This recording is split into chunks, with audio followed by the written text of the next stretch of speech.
So you're considering a purchase in the Bixby Knolls area of Long Beach.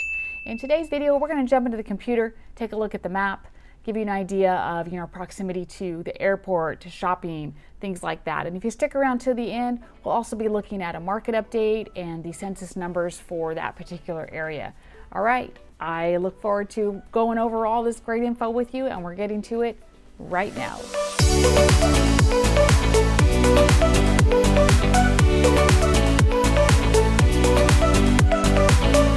Hey, if this is your first time to the channel and you want to know everything about living in Long Beach, California, then subscribe below, tap the notification bell so you can be the first to know about the current market here. We're talking about Bixby Knolls today. We do different areas, of course, so this is just today's. If there's a special area that you're interested in, give me a comment and let me know that. My name is Sharon with Sharon Armstrong Homes and Compass, and we get calls and texts every day from people just like you looking for help with making their move to Long Beach, and we absolutely love it. Whether you're looking to move in 9 days or 90, give us a call, shoot us a text, send us an email so we can help you make a smooth move and close escrow with a smile on your face. So let's move on to our Bixby Knolls map tour, and we'll get to it right now. Okay, so let's jump on in. Gotta wear my glasses for this so I can see what I'm doing. We're gonna start with the map here, just to give you an idea of what we're looking at. So here we are in Bixby. So generally speaking, Bixby, we're talking everything south of San Antonio. There is this little section here called Bixby North. This is still technically Bixby Knolls, so you kind of have to keep that in mind. This all really is considered Bixby Knolls. So it's going to go on down here, and then you get down in here to Cal Heights area, and we can talk a little bit later about Cal Heights, but this is really kind of the 405 freeway here is sort of your marker, if you will, for what is considered Bixby and what isn't. So anyway, I hope that gives you an idea. Let's go in through here and just kind of look around, right? So here's Virginia Country Club, and Virginia Country Club, it has the great golf course. This Rancho Los Cerritos is it's a historical building made out of adobe clay that's been there for forever. And they used to raise sheep for wool, and it was a ranch, right? It was a working ranch in the early 1900s. It's now used mostly for weddings. They have like a summer camp there. They have a museum. It's kind of a cool place to visit, with the kids, if you're looking for something to do in the area to spend a day. And of course, if you have a wedding that you're planning or whatever, consider that as well. Sheer Park is here. When we were looking at that sort of mid-range price home, it was in this neighborhood, just south of Sheer Park. And you also have, of course, some other, little parks and stuff in the area. This Los Cerritos Park, there's a great elementary school right around here, Cerritos Elementary School. And this is that Virginia Country Club area that we, visited towards the end of my last video.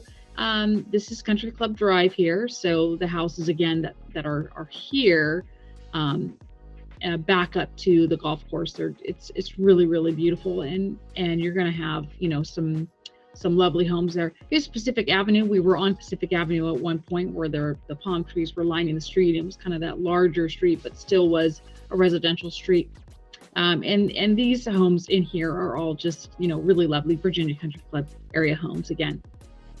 When you get over here in Long Beach Boulevard, we have Steelcraft, which is, I don't know if any of you are familiar with Steelcraft, but it's basically the old, train containers, shipping containers.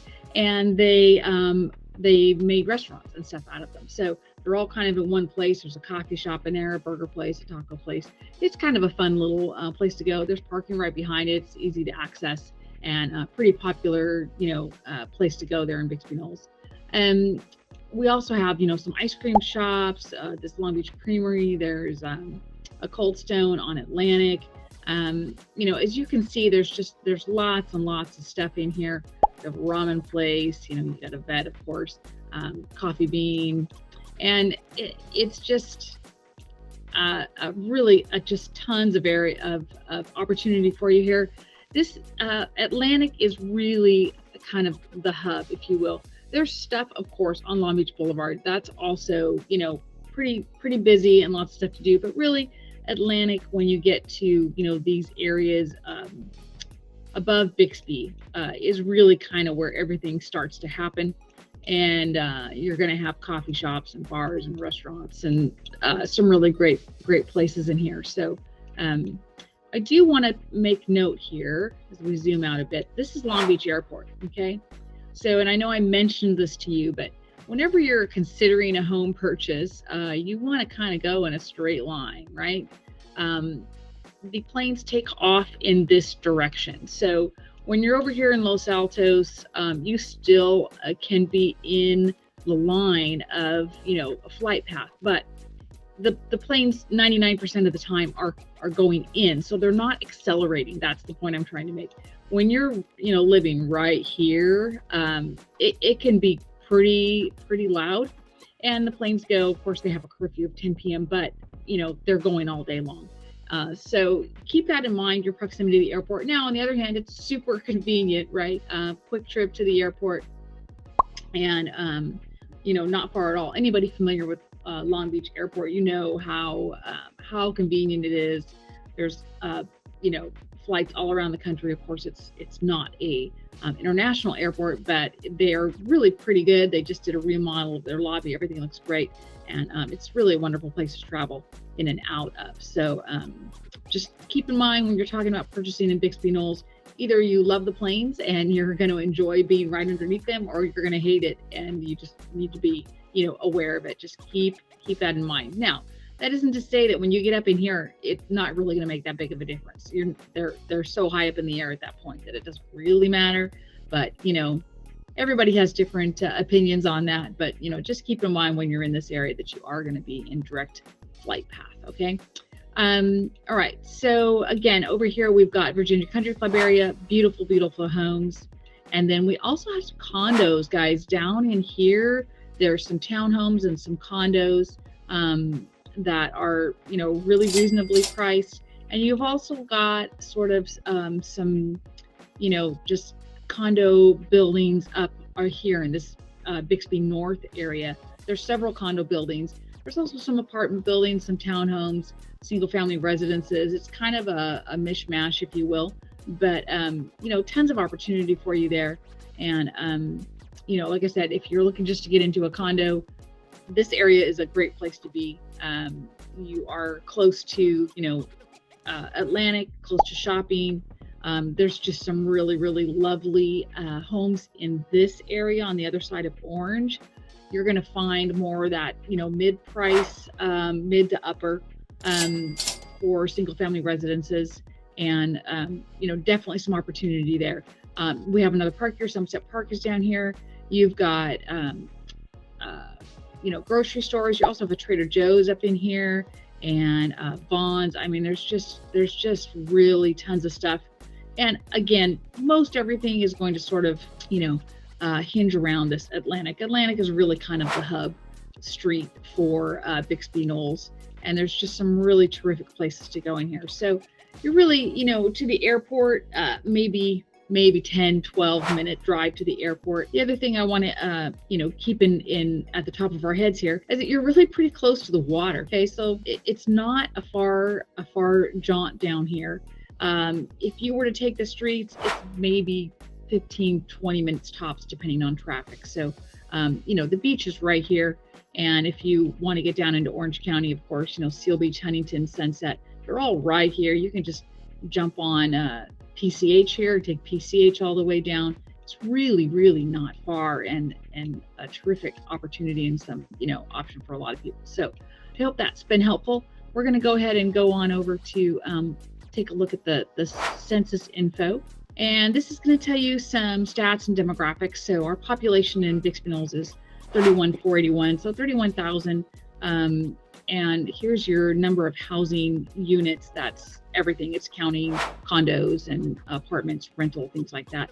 Your median home value is 487.3. That's feels kind of low to me, but that's probably including some of the the studios and smaller condos and things like that. your median household income might be of some interest to some of you. So we're, at 71 and change, and that can be kind of helpful to understand. There's some really great information on here if you care to look deeper and you want to scroll through these. It's just a zip code search that you can do. All of Bixby is in 90807, so you can kind of get a good idea of that there. Okay, let's pop over to some actual numbers. And this is from the MLS, so these are numbers that I think would be super helpful for you to take a peek at. As with every other zip code, right, we've just had incredible increases in the last couple of years for sure. I've got this on 3 years just so you get an idea. This number that you're looking at here, these numbers over here are year over year. So it's this year compared to last year. And of course we are in, early June. So our numbers are May of 2022 compared to May of 2021. So in this zip code where Bixby Knolls is, this is our average home price, $1,162,000 for all of Bixby Knolls. And you can see it's an increase of 46.4%, which is just crazy. Great news for homeowners, of course, and great news for anybody looking to buy, because as you can see, this line just keeps going up. So that's beautiful. The other day that we want to look at is this days on market. So this is an average number, days on market 14, 2 weeks, not very significant amount of time. And you can see it's been very, very, very low. We had a little shoot here. There may have been a couple of houses that were, overpriced, and they shot that up in the month of November. And this isn't anything that is symptomatic or recurring in any way. It's usually just a few houses that were overpriced that sat for a while. But as you can see, generally we've been very low for a very long time. Highest back here, December 2019 at 43, is still really not that long, guys, just over a month.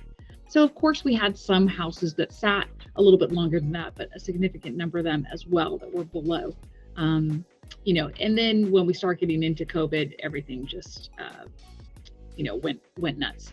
And we're still way, way, way down here. So that's a significant number to look at. I also want to look at active listings.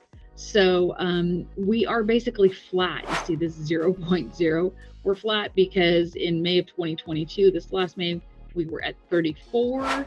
And if you go back to May of 2021, we were also at 34. So, we popped up a little bit, and then this is kind of like when things started settling with COVID, and we were able to, stop going, had a little more inventory come on the market. But as you can see, it's just been very, very, very low since then. So 34 is not a lot of homes on the market, right? And the thing that I want to bring to your attention here is this months of supply. So what this means, inventory supply for months of supply. What this means is, so for May of 2022, we had 1.3 months of supply on the market at any given moment. So it means that there's enough homes on the market for 1 month's worth of buyers. So we have a certain number of buyers out there all the time, and within a month, those homes are going to be sold. Again, that means like if no other new listings came on the market. 1 month is not very much. We should have way more than that to have a balanced market. Now, the good news is that this number looks to be escalating, and we should start seeing some more homes come on the market. That's really what we're looking for as realtors. Is we want things a little bit more balanced. We've been in a very heavy sellers market. Sellers have had the majority of the leverage, especially before you open escrow. Once you're in escrow as a buyer, you have a little more opportunity to have a little more leverage there. So it can be difficult when it's one way or the other. We have been in a seller's market for quite a long time, and all the experts anticipate that we'll continue to stay there. But we are hoping for a little bit more of a balance. The higher interest rates are sort of the springboard, if you will, for that to happen. So we really are not surprised to start seeing some of these numbers sort of get back to a little bit more of a normalcy. So we should start seeing things like months of supply, days on market, listings. All of those numbers should start to increase relatively soon. And I know that interest rates going up is a tough pill to swallow, but just, we can have a conversation about the numbers if you want to have a conversation about the numbers, but keep in mind that you are still in a better position, generally speaking, to purchase a home even at a higher interest rate than you would have gotten, 3, 4, 5, 6 months ago. And you're going to come out ahead because the prices are escalating at such a rate that you're still going to be building equity. And if you, choose to wait it out, generally speaking, again, I mean, I don't have a crystal ball or anything, but generally speaking, what ends up happening is buyers just get priced out. And by that, I mean, you're pre-approved for a certain amount. And as the prices continue to escalate after a while, you can't afford what you could have afforded, 2, 3, 4, 6 months ago. You're paying way more money for the same house as you would have had you have just, jumped in and made it happen. So, and started building equity. And that's not a sales pitch, you guys. That's the reality of the situation. So anyway, I hope that's all been super helpful. I know it's, a little bit scary, if you will, and home buying can be a process that feels a little foreign. I'm here to guide you through it. So if you have any questions at all, of course, feel free to reach out. You can put comments here and I'll see them. If you want to just shoot me a text or give me a call, send me an email, whatever works best for you. I'm here to help you and advise you to answer any questions you may have. So, you can make a decision as to whether or not this is the right time for you. And I look forward to hearing from you. I hope you have a great rest of your day. Thank you so much for joining me on this map tour of Bixby Knolls, and I will see you soon.